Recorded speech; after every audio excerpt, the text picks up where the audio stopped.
ನಮಸ್ಕಾರ ಸ್ನೇಹಿತರೆ, ನಾನು ಇಜಾಜ್ ಹುಸೇನ್ ಸಿಂಧನೂರಿನಿಂದ, ರಾಯಚೂರು ಜಿಲ್ಲೆ. ಇವತ್ತು ಈ ವಿಡಿಯೋ ಮಾಡುವ ಉದ್ದೇಶ ಏನೆಂದರೆ, ಸರ್ಕಾರ ರಾಜ್ಯದ ಉಪನ್ಯಾಸಕರ ಜೊತೆ, ಅತಿಥಿ ಉಪನ್ಯಾಸಕರ ಜೊತೆ ಮಾಡಿರೋ ಅನ್ಯಾಯದ ಬಗ್ಗೆ, ಎಷ್ಟು ಮೂರ್ಖತನದ ನಿರ್ಣಯಗಳನ್ನು ತಗೊಂಡಿದೆ ಅಂದರೆ, ಆ ಡಿಸಿಷನ್ ಇಂದ ಆಲ್ಮೋಸ್ಟ್ ಅರೌಂಡ್ ಮೋರ್ ದೆನ್ 14,000 14,000ಕ್ಕಿಂತ ಜಾಸ್ತಿ ಜನನೇ ಉದ್ಯೋಗ ಕಳ್ಕೊಂತಾರೆ. ಸೆಂಟ್ರಲ್ ಗೌರ್ಮೆಂಟ್ ಹೇಳುತ್ತೆ ನೀವು ಉದ್ಯೋಗ ಸೃಷ್ಟಿ ಮಾಡಿ ಅಂತ, ನಾವು ಉದ್ಯೋಗ ಸೃಷ್ಟಿ ಮಾಡ್ತೀವಿ ಅಂತ ಹೇಳುತ್ತೆ. ಆದರೆ ರಾಜ್ಯ ಸರ್ಕಾರ ಇರೋ ಉದ್ಯೋಗಗಳನ್ನು ಹಾಳು ಮಾಡ್ತಾ ಇದೆ. ಕೆಲಸ ಮಾಡ್ತಿದ್ದಾರೆ, ಅವರನ್ನು ಇನ್ನೂ ಕೆಲಸದಿಂದ ತೆಗಿತಾ ಇದೆ. 14,500 ಜನ ಕೆಲಸ ಮಾಡ್ತಿದ್ವಿ ಅತಿಥಿ ಉಪನ್ಯಾಸಕರು. We are working in government degree colleges. ಆದರೆ ಸ್ವಲ್ಪ ಸೇವಾ ಭದ್ರತೆ ಕೊಡಿ, ಏನಾದರೂ ಬೇರೆ ರಾಜ್ಯಗಳ ಥರ ನಮಗೆ ಒಂದು ಸೆಕ್ಯೂರಿಟಿ ಕೊಡಿ ಅಂತ ಕೇಳಿದರೆ, ಸ್ಟ್ರೈಕ್ ಮಾಡಿದರೆ, ಅರೌಂಡ್ ಡಿಸೆಂಬರ್ 10 ಸ್ಟ್ರೈಕ್ ಮಾಡಿದ್ದು. ಇಲ್ಲಿವರೆಗೂ ಕೂಡ ಒಂದು ಸಮಿತಿ ರಚನೆ ಮಾಡಿ ಏನೋ ಸೊಲ್ಯೂಷನ್ ಮಾಡ್ತೀನಿ ಅಂತ ಹೇಳಿದ್ರು. ಸಂಕ್ರಾಂತಿ ಸಿಹಿ ಸುದ್ದಿ ಅಂತ ಹೇಳಿದ್ರು. ಯಾರಿಗೂ ಸಿಹಿ ಇದ್ದಿಲ್ಲ, ಸ್ವಲ್ಪ ಕೂಡ ಟೇಸ್ಟ್ ಮಾಡಲಿಕ್ಕೂ ಕೂಡ ಪಾಸಿಬಲ್, ಅಷ್ಟು ಸಿಹಿ ಇದ್ದಿಲ್ಲ ಅಂತ ನಿರ್ಣಯ ತಗೊಂಡಿದೆ ಸರ್ಕಾರ. ಇರೋ ಗೆಸ್ಟ್ ಲೆಕ್ಚರರ್ಸ್ಗೆ ಪ್ರೊಟೆಕ್ಷನ್ ಕೊಡಿ, ಸೇಫ್ಟಿ ಕೊಡಿ ಅಂತ ಕೇಳಿದ್ರೆ, ಅಟ್ಲೀಸ್ಟ್ ಸ್ವಲ್ಪ ಸ್ಯಾಲರಿ ಹೈಕ್ ಮಾಡಿ ವರ್ಕ್ ಲೋಡ್ ಅಲ್ಲಿ ಚೇಂಜ್ ಮಾಡಿದ್ರೆ ಸಾಧ್ಯವಾಗ್ತಿತ್ತು. ಆದರೆ ಒಂದು ಇಂಥ ಡಿಸಿಷನ್ ತಗೊಂಡು ಲೆಕ್ಚರರ್ಸ್ ಜೊತೆ ಪೊಲಿಟಿಕಲ್ ಗೇಮ್ಸ್ ಆಡ್ತಾ ಇದೆ. ಡಿವೈಡ್ ಅಂಡ್ ರೂಲ್ ಮಾಡಿದೆ. ಡಿವೈಡ್ ಅಂಡ್ ರೂಲ್ ಮಾಡ್ಬೇಕಂತ ಅನ್ಕೊಂಡಿದ್ರು, ಸಕ್ಸಸ್ ಆದ್ರು. ಈಗ ಸೀನಿಯರ್ ಜೂನಿಯರ್ ಅಂತ 2 ಗ್ರೂಪ್ ಆಗಿದಾವೆ ಆಲ್ರೆಡಿ. ಯಾರಿಗೆ ಸ್ಟ್ರೈಕ್ ಮಾಡ್ತಿದ್ರು, ಯಾರು ವಾಯ್ಸ್ ರೈಸ್ ಮಾಡ್ತಿದ್ರು, ಅವರಲ್ಲಿ ಡಿವೈಡ್ ಮಾಡಿ ಗೇಮ್ ಆಡ್ಬಿಟ್ರು. ಲೆಕ್ಚರರ್ಸ್ ಜೊತೆ ಪೊಲಿಟಿಕಲ್ ಗೇಮ್ಸ್ ಆಡ್ತಿದ್ದಾರೆ. ಇಷ್ಟೆಲ್ಲ ಒಂದು ಡಿಫಿಕಲ್ಟಿಯಿಂದ NEP ಇಂಪ್ಲಿಮೆಂಟ್ ಮಾಡಬೇಕಿತ್ತು. ಆದರೆ I don't think it will be possible. ಇಡೀ ದೇಶದಲ್ಲಿ, ಕರ್ನಾಟಕ ರಾಜ್ಯದಲ್ಲಿ ಫಸ್ಟ್ ನಾವೇ NEP ಇಂಪ್ಲಿಮೆಂಟ್ ಮಾಡ್ತೀವಿ, ಫಾಲೋ ಅಪ್ ಮಾಡ್ತೀವಿ ಅಂತ ಅನ್ಕೊಂಡಿದ್ದು. ಬಟ್ ಇಂಪ್ಲಿಮೆಂಟ್ ಮಾಡಲಿಕ್ಕೆ ಬೇಕಾಗಿರೋ ಬೆಸ್ಟ್ ಟೂಲ್ ಟೀಚರ್ಸ್, ಲೆಕ್ಚರರ್ಸ್ಗೆ ನೀವು ಸಪೋರ್ಟ್ ಮಾಡಲ್ಲ ಅಂದರೆ NEP ಎಲ್ಲಿಂದ ಎಸ್ಟಾಬ್ಲಿಷ್ ಆಗುತ್ತೆ? It is not at all possible. It will be the biggest failure. ನಾವು ಫ್ಯೂಚರ್ನಲ್ಲಿ ಯಾವುದೇ ಸೆಕ್ಟರ್ನಲ್ಲಿ ಡೆವಲಪ್ಮೆಂಟ್ ಕಾಡಬೇಕಂದ್ರೂ education is the base. Education ಇಲ್ಲ ಅಂದರೆ ಚಾನ್ಸೇ ಇಲ್ಲ. ಈಗ ಎಜುಕೇಶನ್ ಪ್ರೊವೈಡ್ ಮಾಡೋ ಉಪನ್ಯಾಸಕರಿಗೆ ನೀವು ಬೀದಿಗಳಿಸಿರಿ, ಇರೋ ಉದ್ಯೋಗನ ಕಸ್ಕೊಂಡಿದ್ರಿ ಅಂದರೆ ದಿ ಗೌರ್ಮೆಂಟ್ ಈಸ್ ಯೂಸ್ಲೆಸ್. ಇಂಥ ಇಲ್ಲಾಜಿಕಲ್ ಡಿಸಿಷನ್ಸ್ ಕೊಟ್ಟಿದೆ ಗೊತ್ತಾ? You will be surprise to know. ಬಹಳಷ್ಟು ಜನರಿಗೆ ಏನಾಗ್ತಾ ಇದೆ, they are very interested in numbers. 32,000 ಕೊಟ್ಟಿದೆ ಸರ್ಕಾರ ನಿಮಗೆ, 30,000, 13,000 ಇರೋದು 30,000 ಮಾಡಿದೆ ಹೆಚ್ಚಳ ಅಂತ. ಆ 30,000 ಹೇಳ್ತೀನಿ ನೋಡಿ, ಗೇಮ್ ಏನಿದೆ. ಇಬ್ರು ಕೆಲಸ ಮಾಡಿದ್ರೆ, ಅತಿಥಿ ಉಪನ್ಯಾಸಕರು ಇಬ್ರು ಕೆಲಸ ಮಾಡಿದ್ರೆ 16 ತಾಸು ಮಾಡಬೇಕಿತ್ತು. ಆ 16 ತಾಸಲ್ಲಿ 26,000 ಕೊಡ್ತಿದ್ರು, 13+13. ಆದರೆ ಈಗ ಒಬ್ಬರಿಗೆ ನೀವೊಬ್ಬನೇ 15 ತಾಸು ಕೆಲಸ ಮಾಡಪ್ಪ, ಅವನ ಸ್ಯಾಲ್ರಿ ಕೂಡ ನಿಮಗೆ ಕೊಡ್ತೀನಿ. This happens in private corporates companies. ಲಾಕ್ಡೌನ್ನಲ್ಲಿ ಭಾಳಷ್ಟು ಜನರಿಗೆ ಎಕ್ಸ್ಪೀರಿಯನ್ಸ್ ಆಗಿರುತ್ತೆ. ಕಂಪನೀಸ್ಗಳು ಮಾಡುವಂಥ ಕೆಲಸವನ್ನು ಇವ್ರು ಮಾಡಿದ್ದಾರೆ. ಇನ್ನೊಬ್ಬ ಅತಿಥಿ ಉಪನ್ಯಾಸಕನ ಗಂಗಳದಲ್ಲಿ ಇರುವಂತಹ ಊಟನ ಕಸ್ಕೊಂಡು ನಮಗೆ ಕೊಡ್ತಿದ್ದಾರೆ. Is it justifiable? ಸಾಧ್ಯನೇ ಇಲ್ಲ. ಇಂಥ ಡಿಸಿಷನ್ಸ್ ಒಪ್ಕೊಳ್ಳಿಕ್ಕೆ ಸಾಧ್ಯನೇ ಇಲ್ಲ. ನಮ್ಮ ಸೀನಿಯರ್ಸ್ ಒಪ್ಕೊಳ್ಳಲ್ಲ ಅಂತ ಅನ್ಕೊಂಡಿದ್ವಿ. ಬಟ್ ಏನು ಮಳೆ ಮಾಡಿದ್ರು, ಏನು ಗೇಮ್ ಮಾಡಿದ್ರು, they get divided. Seniors juniors ಅಂತ ಡಿವೈಡ್ ಆಗಿವಿ. ಈಗ ಮೇನ್ ಕಾನ್ಸೆಪ್ಟ್ ಹೇಳ್ತೀನಿ ನೋಡಿ ಏನಿದೆ ಅಂತ. UGC has provided guidelines. ಏನಂತ ಹೇಳಿದೆ, 3 ಕಂಡೀಷನ್ಸ್ ಇದಾವೆ. ನೀವು ಗೌರ್ಮೆಂಟ್ ಕಾಲೇಜ್ಗಳಲ್ಲಿ ಲೆಕ್ಚರರ್ಸ್ನ ಅಪಾಯಿಂಟ್ ಮಾಡಬೇಕಂದ್ರೆ there is a criteria, qualification ಇದೆ. ನೀವು ಮಾಸ್ಟರ್ ಡಿಗ್ರಿನಲ್ಲಿ 55%ಗಿಂತ ಜಾಸ್ತಿ ತಗೊಂಡಿರ್ಬೇಕು. Okay, plus PhD will be first preference. Master degree MA MCom MSc plus PhD ಇದ್ದವ್ರು ಸಿಗಲಿಲ್ಲ, ಸಿನ್ನೂರಲ್ಲಿ ಯಾರಿಲ್ಲಪ್ಪ, ಏನು ಮಾಡಬೇಕು? ನೆಟ್ ಅಥವಾ ಸೆಟ್ ಆದ್ರು, Karnataka state eligibility test, national eligibility test ಅವಾದ್ರವನ್ನ ಹುಡ್ಕೋಬೇಕು. ಅವರು ಸಿಗ್ಲಿಲ್ಲ, ಹೌದಪ್ಪ ಸಿಂಧನೂರಲ್ಲಿ ಯಾರು ಕ್ವಾಲಿಫೈಡ್ ಇಲ್ಲ, ಪರವಾಗಿಲ್ಲ. MPhil ಆದವ್ರನ್ನ 2009ಗಿಂತ ಮುಂಚೆ MPhil ಮಾಡೋರು ಅವರು ಇಲ್ಲ. ಅವಾಗ ಮಾತ್ರ ಎಕ್ಸ್ಪೀರಿಯನ್ಸ್ ಇದ್ದವ್ರನ್ನ, ಅನುಭವ ಇದ್ದವ್ರನ್ನ ಕರ್ಕೊಳ್ಳಿ ಅಂತ ಹೇಳುತ್ತೆ UGC. ಬಟ್ ಇವ್ರು ಮಾಡಿದ್ದು, ನಾವು ಸೇವಾ ಭದ್ರತೆ ಕೊಡ್ರಿ ಅಂತ ಕೇಳಿದ್ರೆ ಏನ್ ಹೇಳಿದ್ರು, UGC ಪ್ರಕಾರ ಸಾಧ್ಯ ಇಲ್ಲ ಅಂತ ಹೇಳಿದ್ರು. ಈಗ UGCನೇ ಹೇಳ್ತಾ ಇದೆ, they have the qualification. Ashwath Narayan sir ಅವ್ರು ಹೇಳಿದ್ರು ಏನಂತ, ನಾವು ಮೊದಲು ಕ್ವಾಲಿಫೈಡ್ ಪರ್ಸನ್ ಒತ್ತಿ ಹೇಳಿದ್ರು, ಅರ್ಹ ವ್ಯಕ್ತಿಗಳನ್ನ, ಅರ್ಹ ಉಪನ್ಯಾಸಕರನ್ನ ತಗೊಂತೀವಿ, ಅರ್ಹತೆ ನೋಡ್ತೀವಿ ಅಂತ ಪ್ರತಿಪದ ಹೇಳಿದ್ರು. But what they did? Qualified persons ಇಲ್ಲ. ಈಗ ನಾನು ಈ ವಿಡಿಯೋ ಮಾಡೋ ಉದ್ದೇಶ ಏನು ನೋಡಿ, ಯಾಕೆ ಬಂದಿದ್ದೀನಿ, the most important reason, net exam pass ಆಗಿ ಮಾಸ್ಟರ್ ಡಿಗ್ರಿನಲ್ಲಿ 67% ತಗೊಂಡು ನೆಟ್ ಎಕ್ಸಾಮ್ ಪಾಸ್ ಆಗಿ ಗೆಸ್ಟ್ ಲೆಕ್ಚರ್ ಅಂತ ಅಪಾಯಿಂಟ್ ಆಗಿದ್ದೆ. ಗೆಸ್ಟ್ ಲೆಕ್ಚರ್ ಅಪಾಯಿಂಟ್ ಆಗಿ after clearing net exam join ಆಗಿದ್ದು. ಅದಕ್ಕಿಂತ ಮುಂಚೆ ಜಾಯಿನ್ ಆಗಿಲ್ಲ. ಯಾಕಂದ್ರೆ ನೆಟ್ ಮಾಡೋ ನೆಟ್ ಕ್ಲಿಯರ್ ಆಗ್ಲಾರ್ದೆ ಲೆಕ್ಚರಿಂಗ್ ಫೀಲ್ಡ್ ಬರೋದು ಒಳ್ಳೇದಲ್ಲ ಅಂತ 1 ವರ್ಷ ಗ್ಯಾಪ್ ಮಾಡಿ ನೆಟ್ ಪಾಸ್ ಆಗಿ ಆಮೇಲೆ ಬಂದಮೇಲೆ 3 years ಎಕ್ಸ್ಪೀರಿಯನ್ಸ್ ಇದೆ. ಆದರೂ ಕೂಡ ಈಗ ಪ್ರೆಸೆಂಟ್ ಲಿಸ್ಟಲ್ಲಿ ಗೌರ್ಮೆಂಟ್ ಅನೌನ್ಸ್ ಮಾಡಿರೋ ಗೆಸ್ಟ್ ಲೆಕ್ಚರ್ ಪ್ರೆಸೆಂಟ್ ಲಿಸ್ಟಲ್ಲಿ ಐ ಆಮ್ ನಾಟ್ ದೇರ್. ನಾನಷ್ಟೇ ಇಲ್ಲ, ನನ್ನ ಜೊತೆಗೆ ನನ್ಕಿಂತ ಮುಂಚೆ ಕೇಸೆಟ್ ಆಗಿದ್ದು ನಮ್ಮ ಫ್ರೆಂಡ್, ನನ್ಕಿಂತ ಮುಂಚೆ ಬಹಳಷ್ಟು ಜನ ಆಗಿದ್ದು, ಅವರೂ ಇಲ್ಲ. Government is considering experience. UGC ಹೇಳ್ತಿರೋದು ಕ್ವಾಲಿಫಿಕೇಶನ್, ಗೌರ್ಮೆಂಟ್ ಮಾಡ್ತಾ ಇರೋದು ಎಕ್ಸ್ಪೀರಿಯನ್ಸ್, ಅನುಭವ. ಅಷ್ಟು ನೋಡಿ, ಒಂದು ಸಿಂಪಲ್ ಲಾಜಿಕ್ ನೋಡಿ. 6 ವರ್ಷ 7 ವರ್ಷ ಅನುಭವ ಇದೆ ಅಂತ ಅವರಿಗೆ ತಗೊಂತೀವಿ, ಎಕ್ಸ್ಪೀರಿಯನ್ಸ್ ಇಸ್ ಮ್ಯಾಟರ್ಸ್ ಅಂತ ಹೇಳ್ತಾರೆ. 6 ವರ್ಷ 7 ವರ್ಷ ಅನುಭವ ಇದ್ದವರು ಕೂಡ ಯಾಕೆ UGC ನೆಟ್ ಕೆಸೆಟ್ ಕ್ವಾಲಿಫೈ ಆಗಲಿಲ್ಲ? ನಾನು ಅವರಿಗೆ ಟಾರ್ಗೆಟ್ ಮಾಡಿ ಹೇಳ್ತಾ ಇಲ್ಲ, but there is a concept to think. ಆಲೋಚನೆ ಮಾಡೋ ವಿಷಯ ತಾನೇ. ಈಗ ಬೇರೆಯವ್ರಿಗೆ ನಾನು ದಾರಿ ತೋರಿಸ್ಬೇಕು. ನಾನು ಫಸ್ಟ್ PSI ಕ್ವಾಲಿಫೈ ಆಗಬೇಕು, ಆಮೇಲೆ ಹೇಳ್ತೀನಿ ನಾನು, ಹೌದಪ್ಪ PSI ಕ್ವಾಲಿಫೈ ಆಗ್ಬೇಕಂದ್ರೆ ಏನೆಲ್ಲ ಕ್ರೈಟೀರಿಯಾ ಇದೆ ಅಂತ.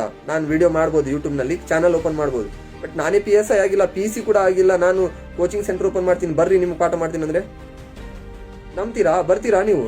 ನಿಮಗೆ CA ಕ್ವಾಲಿಫೈ ಮಾಡ್ತೀನಿ ಬರ್ರಿ ಅಂದ್ರೆ ಬರ್ತೀರಾ?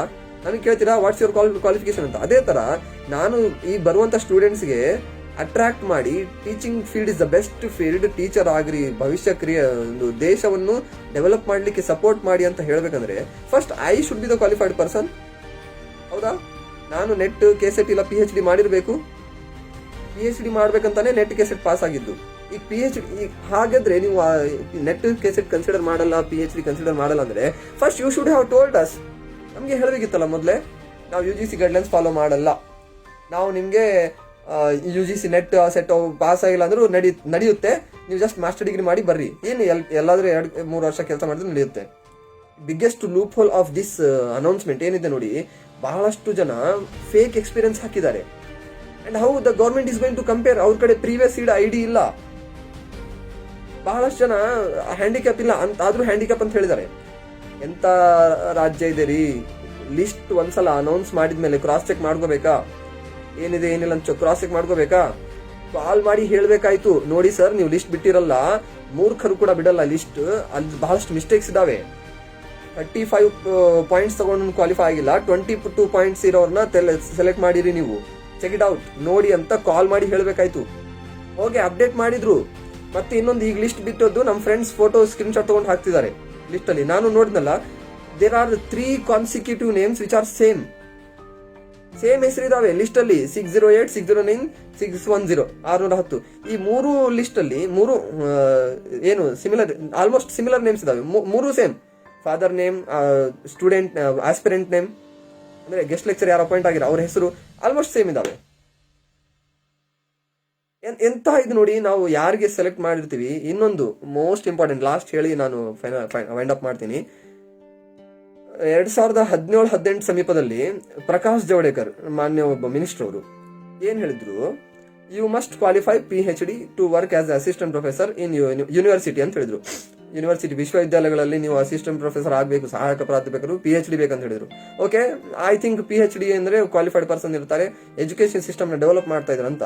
ನಾನು ಆಮೇಲೆ ವಿಕಿಪೀಡಿಯಾ ನೋಡಿದೆ, ನೀವು ಚೆಕ್ ಮಾಡಿ ಬೇಕಾದ್ರೆ. ಪ್ರಕಾಶ್ ಜಾವಡೇಕರ್ ಹೇಳ್ತಾರೆ PhD ಕಂಪಲ್ಸರಿ ಅಂತ ಹೇಳೋರು, he didn't qualify as of UGC. BCom ಮಾಡಿದ್ದಾರೆ, BCom ಆನರ್ಸ್. ನಾವು BCom ಮಾಡಿ ಪಾಲಿಟಿಕ್ಸ್ ನಲ್ಲಿ ಜಾಯ್ನ್ ಆಗಿ ಮಿನಿಸ್ಟರ್ ಆಗಿ, ನಮ್ಗೆ ಹೌದಪ್ಪ ಡೆವಲಪ್ಮೆಂಟ್ ಮಾಡೋದು ಒಳ್ಳೇದು, ಎಜುಕೇಶನ್ ಸೆಕ್ಟರ್ ನಲ್ಲಿ ಡೆವಲಪ್ಮೆಂಟ್ ಆದ್ರೆ ದೇಶ ಡೆವಲಪ್ ಆಗುತ್ತೆ ಹೇಳೋರು ಒಂದು ಕ್ರೈಟೀರಿಯಾ ಮೇಲೆ ನಿಲ್ಬೇಕಲ್ಲ. ರಾಜ್ಯ ಸರ್ಕಾರ ರೀ 14,000 ಜನರಿಗೆ ಎಂಪ್ಲಾಯ್ಮೆಂಟ್ ಕೊಡೋದ್ರೆ ಕೊಟ್ಟಿಲ್ಲ, 61,000 ಅಪ್ಲಿಕೇಶನ್ಸ್ ಬಂದಿದಾವೆ. ಆ 61,000 ಅಪ್ಲಿಕೇಶನ್ಸ್ ಹಾಕಿದವರು ನೋಡ್ತಾರೆ ವೆಬ್ಸೈಟ್ ಅಂತ ಗೊತ್ತಾ ನಿಮ್ಗೆ? ಬೇರೆ ಬೇರೆ ಎಲ್ಲಾ ಕಾಲೇಜ್ಗಳ ಪ್ರಿನ್ಸಿಪಲ್ ನೋಡ್ತಾರೆ ಗೊತ್ತಲ್ಲ ನಿಮ್ಗೆ? ಆದ್ರೂ ಲಿಸ್ಟ್ ಅಲ್ಲಿ ಇಂಥ ಮಿಸ್ಟೇಕ್ಸ್ ಮಾಡ್ತೀರಾ? ಎಕ್ಸ್ಪೀರಿಯನ್ಸ್ ಇದ್ದವ್ರನ್ನ ತಗೋಬೇಕಿತ್ತಂದ್ರೆ you should have told us.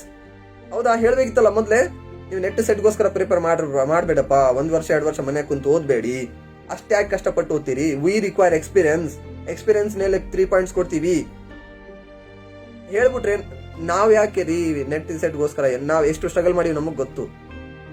ನಾನೇನ್ ನನ್ ಬೆನ್ ತಟ್ಕೊಳ್ತಾ ಇಲ್ಲ ನಾನು. I am talking about the whole aspirants. ಎಷ್ಟು ಹೇಳಿದ್ರು ಅಶ್ವಥ್ ನಾರಾಯಣ್ ಸರ್, ಇಡೀ ಅತಿಥಿ ಉಪನ್ಯಾಸಕರಲ್ಲಿ 4,500 ಜನ ಕ್ವಾಲಿಫೈಡ್ ಇದ್ದಾರೆ ಅಂತ. ಆ ಕ್ವಾಲಿಫೈಡ್ ಪರ್ಸನ್ಸ್ ಎಲ್ಲಿ ಹೋದ್ರು? I am the 1 person among that list. ಎಲ್ಲಿ ಹೋದ್ರು? ಎಲ್ಲಿ ಬಿಟ್ಟಿರಿ? ಎಲಿಜಿಬಲ್ ಕ್ರೈಟೀರಿಯಾ ಮಾಡೋರು ನೀವೇ, ಪಾಸ್ ಆದ್ಮೇಲೆ ಮತ್ತೆ ಎಲಿಜಿಬಲ್ ಕ್ರೈಟೀರಿಯಾ ಇನ್ಕ್ರೀಸ್ ಮಾಡೋರು ನೀವೇ, ಮತ್ತೆ ಜಾಬ್ ಅನೌನ್ಸ್ ಮಾಡ್ತೀರಿ, ಅಪ್ಲೈ ಮಾಡುವಾಗ ಕ್ರೈಟೀರಿಯಾ ಚೇಂಜ್ ಮಾಡೋರು ನೀವೇ. It is completely illogical.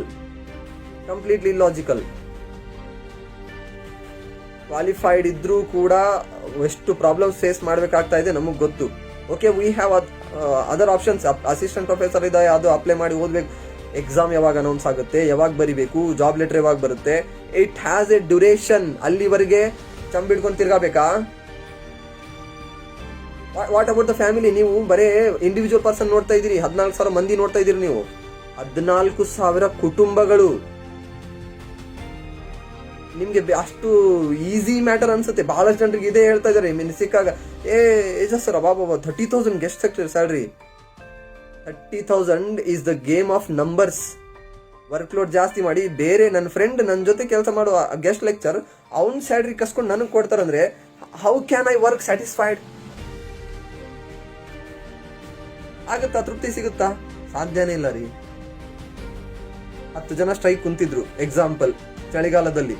5 ಜನ ಒಳಗೆ ಬರ್ರಿ ನಾವು ಜಾಬ್ ಕೊಡ್ತೀವಿ ಅಂತ ಡಿವೈಡ್ ಮಾಡಿ ಇನ್ನ 5 ಜನರಿಗೆ ಹೊರಗೆ ದಬ್ಬಿಟ್ರು. ಅವ್ರು 5 ಜನ ಒಳಗೆ ಹೋಗ್ಯಾರ. ನಾಚಿಕಿರ್ಲಾದು. ಸ್ವಲ್ಪ ಹಾರ್ಶ್ ಆಗಿ ಮಾತಾಡಿದೀನಿ, ಸ್ವಲ್ಪ ನೆಗೆಟಿವ್ ಆಗಿ ಮಾತಾಡಿದೀನಿ, but it's a fact. It's damn fact. ಬಹಳ ನೋವಾಗ್ತಾ ಇದೆ. It was like a volcano which was burning inside me. Blast ಮಾಡಬೇಕಿತ್ತು, ಬ್ಲಾಸ್ಟ್ ಮಾಡಿದೆ. ಆಲೋಚನೆ ಮಾಡಿ, ನಮ್ಮ ಎಜುಕೇಶನ್ ಸಿಸ್ಟಮ್ ಏನಾದರೂ ಸ್ಟೇಬಲ್ ಆಗಿಲ್ಲ ಅಂದರೆ this NEP which is about implemented in Karnataka will be the biggest failure of history. ನಾವು ಫ್ಯೂಚರ್ ಇಮ್ಯಾಜಿನ್ ಮಾಡೋಕ್ಕೂ ಚಾನ್ಸ್ ಇಲ್ಲ. ನಾವು ನೋಡಿ ಬೇರೆ ರಾಜ್ಯಗಳನ್ನು ನೋಡಿ, Delhi is the most popular union territory. Popular state consider ಮಾಡಿದ್ರು ಪರವಾಗಿಲ್ಲ, ನೀವು ಅಷ್ಟು ಚೆನ್ನಾಗಿ ಎಜುಕೇಶನ್ ಕೊಡ್ತಾ ಇದೆ. ಅಂತ ಸ್ಟೇಟ್ಗಳ ಜೊತೆ ಕಂಪೇರ್ ಮಾಡಬೇಕಾ? ಬಿಹಾರ, ಜಾರ್ಖಂಡ್, ಉತ್ತರ ಪ್ರದೇಶ ಅಂತ ಸ್ಟೇಟ್ಗಳ ಜೊತೆ ಕಂಪೇರ್ ಮಾಡಬೇಕಾ? ಡೆಲ್ಲಿ ಎಲ್ಲ ಆಸ್ಪೆಕ್ಟ್ಗಳಲ್ಲಿ ಸಿಂಗಾಪುರ್ ಜೊತೆ ಕಾಂಪಿಟೇಷನ್ ಮಾಡ್ತಾ ಇದೆ. ನಾವು I am not going politically, just I am saying. ನಾನು ಹೇಳ್ತಾ ಇದ್ದೀನಿ ನಮ್ಮ ಗುರಿಗಳು ಏನಿದಾವೆ, ಇವ್ರು ಮಾಡ್ತಾ ಇರೋ ಕೆಲಸಗಳು ಏನು. ಸೆಂಟ್ರಲ್ ಗೌರ್ಮೆಂಟ್ ಇಂದ, ಸೆಂಟ್ರಲ್ ಯೂನಿವರ್ಸಿಟಿ UGC ಇಂದ ಬಂದಿರುವಂತಹ ಗೈಡ್ಲೈನ್ಸ್ ನ ವಿರುದ್ಧವಾಗಿ ಮಾಡ್ತಾ ಇದ್ದಾರೆ ಇವರು. It is not acceptable. ಯಾವುದೇ ರೀತಿಯಾಗಿ ಅಕ್ಸೆಪ್ಟೇಬಲ್ ಇಲ್ಲ. ನೋಡೋಣ what future brings. We have hope. ಇವ್ರೇನ್ ಕೊಡ್ತಾರೆ, ಇವ್ರೇನ್ ಕಿತ್ಕೊಂತಾರೆ. ಇಟ್ ಆಲ್ ಕಮ್ಸ್ ಫ್ರಮ್ ದೇವರಿದ್ದಾನೆ. ಆಗೋದೆಲ್ಲ ಒಳ್ಳೇದಕ್ಕೆ. ಹೇಳಬೇಕಿತ್ತು, ಹೇಳಿದೆ. ಯಾರಿಗೆ ಡೈಜೆಸ್ಟ್ ಮಾಡ್ಕೋಬೇಕು ಮಾಡ್ಕೊಳ್ಳಿ, ಇಲ್ಲ ಯುನೋ ನಿಮ್ಮಿಷ್ಟ.